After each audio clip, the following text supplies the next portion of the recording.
Hello again, YouTube. Zach is back, bringing you another Pokemon Unite commentary video, educational guide thing, talking about Groudon coming to Pokemon Unite soon. We've been to Theia Sky Ruins for so long with Rayquaza, and the red light is on now on me to usher in the era of Groudon. I'm very excited because this is a very cool Pokemon. I've seen lots of other content creators make videos on this, obviously. It's a very big change coming, so you've probably already heard about it. So I'm not really going to do the surface level thing where I just talk about everything and explain to you what's going on.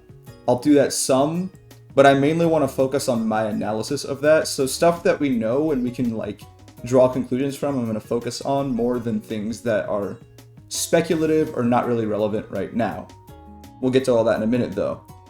First of all, I want to thank you just for being here. I hope you're having a wonderful day. Please like, comment, subscribe, share with friends as well. It all really supports me. And follow me on Twitch as well if you're inclined to do so. Anyway, let's get into it. So, there's a lot of things changing on the map. September 4th is the date of the update. I'm recording this August 31st. So, 4 days from now, the game will be very different. Here's the new map. And this is the list of changes coming with the new map. So, I'm going to talk about the changes in order, and I have some notes to refer to throughout. And I'll do some reading from here and some just talking. So the biggest thing, Groudon's replacing Rayquaza. So 2 minutes, still same as normal. Groudon appears instead of Rayquaza, and you can pause and read the stuff on screen if you want. I'm mainly just paraphrasing. Your team gets buffed when you defeat Groudon, similar to Rayquaza, but the buff is different now. So Rayquaza gives you a shield that makes it so your goal of scoring speed is faster, but it's unstoppable. Whereas Groudon makes it so your goal scoring speed is faster, and you do more damage, and you get a shield. So instead of making your goal scoring unstoppable, you get more damage. And what that's going to do is make it so that damage dealers are way stronger in the late game. Like, taking Rayquaza means your attackers, all-rounders, speedsters can potentially wipe the whole team very quickly on their own.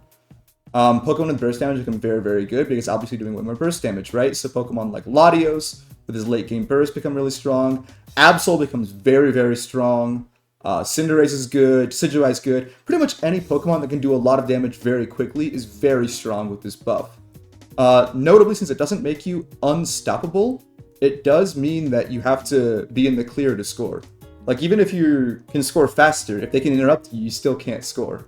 So, how do I put it? I feel like if you have teammates with you, it helps a lot for making sure you can get a goal zone knocked out. And you also don't want to die, because if you die, the enemy steals the buff from you. I don't know if this includes the shield or not. If it does, that's really, really good. If not, it's still pretty strong. Either way, you don't want people to die is the main point of this. So I think the main way to play nowadays, normally you would take Rayquaza and then everyone split up and go score as quickly as possible, right? I feel like the way Groudon is going to force teams to play is play more of a tight, cohesive unit after taking Rayquaza. That way, they can make sure they kill anyone that comes to fight them back to try to steal the buff, and they can help each other score goals quickly and cover each other since they're not unstoppable anymore. And the shields makes it so if they play as 5, they're really, really tanky against anyone they run into, and it becomes very, very difficult to knock them out. So I think that this change makes damage dealers way better in the late game and helpers way less good. The helpers are still, of course, an important part of the game, so it doesn't make them bad. It just means that damage dealers have a different dimension to them now. I think damage dealers are very important in the late game, and you want to do your best to make sure they stay alive, if you can. Let's see. What else is there to talk about? Well, let's just get on the list. Wild Pokemon spawns have evolved. They haven't really revealed yet, to my knowledge, what this entails, like where new Pokemon will be on the map, or what different evolution levels there will be. I think there was a gameplay video showcasing the new map like a few days ago or something. I haven't watched that personally, and I haven't seen any videos reviewing that. I'm just talking about this from my perspective. And I'll talk more about this as the changes are made and they become more relevant to me and I have more time to analyze them. Because right now, even if I watched that video, I wouldn't have the analysis I feel necessary to talk about it at length. But what I will say is, from what they've said, okay, so this is the main thing that's got me thinking. We've also made changes to encourage Pokemon on both paths to be more active across the map early on. So they want you to rotate to top lane or to bottom lane more often. And the way you can incentivize that, I would think, is to put more Pokemon spawning in the middle of the map earlier in the game. So it's like, if I'm a supporter bottom, let's say, and I want to go gank top for their 850 birds, I can run mid at 9 and farm a thing on the way and then run top and help them fight. You know what I mean? So I think they're going to make some changes like that, probably. Maybe they'll introduce new Pokemon that spawn at lower levels along the way, or maybe even like move Baltoys or add extra Baltoys. Something like that would be cool. The biggest thing, I spent a lot of time analyzing this actually a little while ago. Tall grass changes. So I've got some really good analysis I'm proud of. I got a picture of the old map and a picture of the new map overlaid over each other with some red circles I drew overlaying both. So if I click and turn off the old map so you see the new map, you can see blanks where the grass has changed. So let's talk about it in depth. I'll talk about bottom lane and the changes relevant there, then top lane and the changes relevant there, and then middle lane and the changes relevant there, because that's sort of, I think, how the game is normally played as well, right? Like you're going to play bottom first, or you're going to try to go for bottom first usually, then go for top first after that, and then mid game, of course, is where you're at in the late game, everyone. So, two major grass changes here. The first being this grass patch here is gone, which makes it generally harder to defend well, this one's still here to defend the Skull Zone. It makes it harder to attack this Skull Zone, I think, which is really nice because bottom lane has always been something that you want to defend in general, and it's very strong. It's very hard to defend it by default because of the way the camera angles when you sit on your jump pad, you see less. It looks like this, right? But it's like tilted down slightly, so you see further top than you do bottom, and already you don't see very much of bottom. So it's really hard to defend bottom by default. So making it easier to defend bottom, removing that, I really like. And of course, these changes are mirrored on both sides. So I'm not going to talk about changes on the other side of the map. I'm just going to talk about this side and how it applies to the game. And for the same is true for the other side, obviously. This grass right here is removed next to this jump pad that would normally land you in this grass. The jump pad is still there, of course, but the grass is gone. Something I like about that is it gives you more chances as an attacker or all-rounder or speedster in the late game to avoid getting blown up as easily. And since they're making it so that, and I'll explain why in a minute, but since I like this change, it's because they're making it so that damage dealers survive a little bit better in the late game more often, and they're making damage dealers way more important in the late game with the Groudon changes, so I really like that. And the reason they survive better is because normally you could get like ambushed if you're hiding in this bush by yourself as an attacker by a speedster jumping over, you know, or waiting in this bush for you to walk back here and they just jump on you. So getting rid of this bush makes it so you're less likely to get ambushed. The best they can do is hide way back here, and it's way harder to get to you if you're over here from this bush. So I like that change a lot. Of course, the other major change I'll talk about later, but then let's get top. This Skull Zone's gone, so it's harder to defend this Skull Zone and easier to attack because of this grass here. So we're already seeing, again, top is usually going to be the easier to attack side. And I think it's still going to be the case, although some map changes that we'll talk about later may change that. We'll get into analyzing that in a little bit. Suffice to say, this Skull Zone is easier to attack than it is to defend now. This one's easier to defend than to attack. And over here, they got rid of these two small L bushes on the corners here. And what that's going to make happen is, if you want to stack early on, you're basically forced to go top and leave this Baltoy. That way you can score without getting seen as early on. If you go this way, they have so much time between here and here to start attacking you. It makes it more likely you're going to die when you try to stack. So getting rid of these punishes stacking. It also makes, and basically punishes stacking and incentivizes you to want to play for contested farm more often. So there's generally a focus on the map away from playing this sort of back and forth game plan and more about like, you want to fight your opponent. You don't want to just score goals. So I do like that as well. That's the changes on all the parts of the map except the middle. These are the most important changes, obviously, since it's for Groudon at the end of the game. Everyone will be here. Everyone will be affected by these changes. The biggest things is these bushes, and I'll go ahead and toggle this off so I can show you guys like what I was talking about before. Like here, this is missing. Yep, all these are gone. And then we'll go back here and talk about what the big deal about all this is. These not being here, I think, is the biggest change on the map. Because now if you want to contest Groudon, you basically just have to walk up to it out in the open or attack it from above. If you're attacking from above, you're basically only doing that as an attacker, which means that speedsters are way more incentivized to play for ambush routes up here in addition to going around bottom. So there's more optionality for speedsters in the late game. I like that a lot. And it also makes it so your team has to commit harder to fight the objective. You can't just casually hit it and say, oh, I want to see what the enemy team does. It's like, you don't have a bush to run away to if you do that. If you walk this far out, they can probably see you out there, you know? And in addition to that, these bushes have been trimmed down. Normally the tall grass is a little taller. Again, we'll look at the old map for comparison. Those are gone, and the tall grass has been trimmed down. The L bushes are a little shorter here, which is honestly probably necessary because this was the biggest tall grass segment on the entire map until this change, and now it's about the same length as all the others. It was about, this is about, I would say, the same area as this now, whereas before this was longer. But anyway, the reason it's a big deal is less people can gather in this bush to set up an ambush as effectively unless they're all on top of each other. And it's also easier to check this bush with moves. So it makes it so contesting this area in general is much more fierce and much more about fighting. There's going to be a lot more fighting opportunities on the map in general, with all the tall grass being removed. So players are very incentivized to fight at all stages of the game, I think. I'll remove this one more time so we can see the new map from above and the old map in comparison.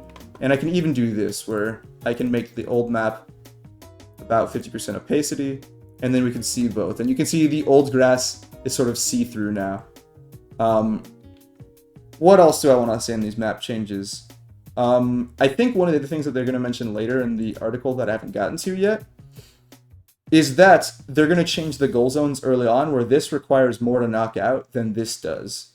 And same on the other side. Like, these two goal zones, I'll just circle them in green, just to make it clear what I'm talking about, are going to be worth more than the ones in blue. These are going to be worth less now, presumably. So, again, it's easier to defend down here because you have more time to defend down here because there's more health. Whereas up here, it's easier to lose it early on, so you're more likely to be in a situation where you want to play bottom and you want to defend your own bottom at the very least. So, and again, that you're going to lose this faster, this is going to attack as well because it's easier to attack here. And that this is easier to defend, and this is easier to defend, really incentivizes you to play the bottom half of the map. I remember reading in the article there was some comment about how that was usually the case anyway. And so I think they're just sort of leaning into that, which sort of makes sense to me. If you know people are going to do it anyway, you might as well build the game around it. And this does it in a creative way. It also plays into these grass changes over here, which make down here kind of a worse place to be in. Like, there's a lot of grass that's gone now, right? But still, these goal zones are very good, so there's a trade-off, and I like that. It's not so black and white. And that's what I really like about this patch and I'm really excited for. So yeah, goal zone adjustments, I already mentioned that. I'm not going to talk about anything else besides the map changes, so I'm not going to do that other thing. But these are the two things I want to talk about. Reggie Drago and the other Reggies. So, we'll talk about the other Reggies first, because I think it's the simpler change. So anyway, as always, at 7 minute and onward, the Reggies will spawn top and bottom. It normally was always that Regieleki would be top, and then Reggie, Rock, Ice, or Steel would be bottom. Now, the ones that spawn are chosen at random from those four. So you could get like Regieleki bottom and Reggie Ice top, or Reggie Rock bottom and Reggie Steel top.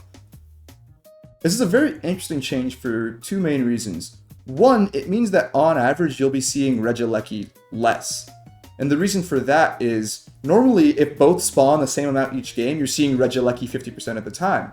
But now since both spawns are randomized, you're only seeing Regieleki 25% of the time. Well, I guess a little more than that because it's going to be a different spawn top than it is bottom. So if bottom isn't Regieleki, there's still a 1 in 3 chance of hitting Regieleki top. Which basically means that Regieleki's spawn rate has gone down from 50% to 33%. Which, if you don't understand math, or if you don't follow my logic, might not make any sense. But suffice to say, there will be less Regielekis in the game and more of the other Reggies in the game. And what that means is goal zones will be under less threat early on in the match. Which I do like, because they've made other changes to make goal zones easier or harder to break in different places in the map. So it makes it so the map more organically plays out. It's not like, oh, I'm just going to get Regieleki and now they have to fight Regieleki or they lose their goal zone. It's like, ooh, I could attack top because it's easy to attack and they want to defend bottom. I'm going to go there now. You know, there's like more of a trade-off to each one, you know? And it also means more buffs in the game. And I always felt like the buffs are more valuable than the Regieleki. Reason being, both give you a comparable amount of experience.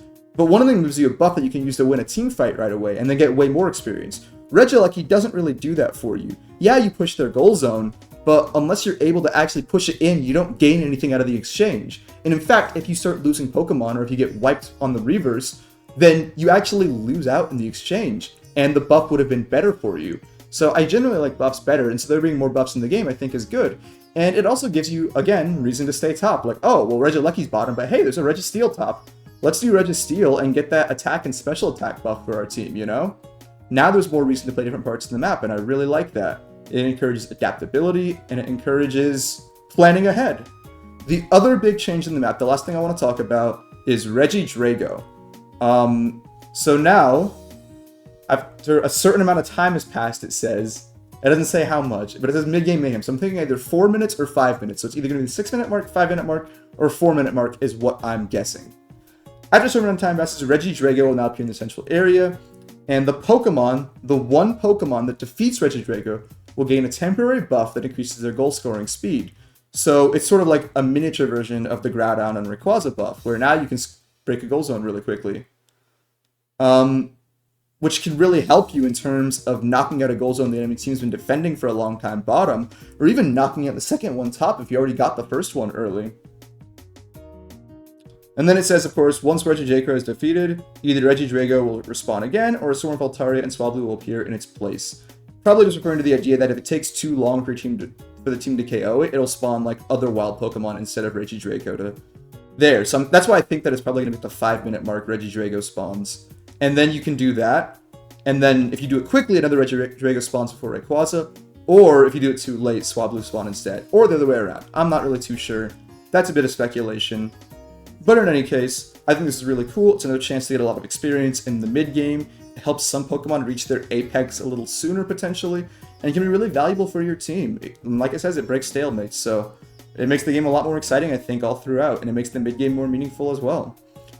But, yeah, a lot of changes. I know I talked fast. I already know my friend Yasuho is going to whine about that. Not whine, she's sweet. She's a sweet person, but she's going to tell me that I talk too fast. So, sorry, Yasuho.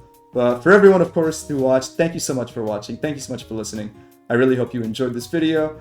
If you did, like, comment, subscribe, do all the things. And, yeah, I'll see you next time. Peace out, y'all.